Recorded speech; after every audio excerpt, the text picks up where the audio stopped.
Īpaši man uzmanība pēdējās nedēļas laikā, protams, ka ir piesaistījusi Zaļo zemnieku savienību. Daiga Mieriņa raksta Nobela prēmijas komitejai vēstuli ar aicinājumu piešķirt Nobela miera prēmiju Donaldam Trumpam. Man šī pieeja nedaudz atgādina tādas Vidusāzijas valsts sabiedriskās organizācijas vadītāja vēstuli kādai starptautiskai institūcijai, kurā tiek slavēta šīs valsts prezidents. Un šis mērķis parasti ir, būsim godīgi, gluži vienkārši pielīst savas valsts prezidentam, nopelnīt kādu maziņu plusiņu vai čekzīmīti. Šobrīd runāt par Nobela miera prēmiju Trumpam apstākļos, ka Trumps tiešā tekstā draud NATO dalībvalstī Dānijai, manuprāt, ir tomēr kaut kā bišķiņ šizofrēniski. Un otrs, es daudz domāju par to, kāpēc šī valdība nenokrīt pagājušā gada oktobrī, novembrī. Valdību tobrīd noturēja un arī šobrīd notur viena partija, ZZS. Ir redzams, kā Evika Siliņa ir atradusi kaut kādu pieeju, spējusi apburt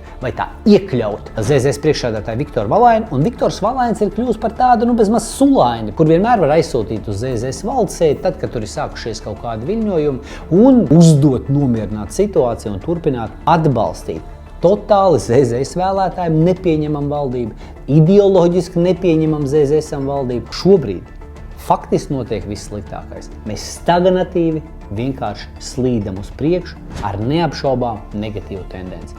Jācer, ka Saeimas vēlēšanas to mainīs, bet skaidrs, ka ZZS pārmaiņas varēja izsaukt jau pagājušā gada novembrī. Bet viņi kaut kādu iemeslu pēc izlēma to nedarīt.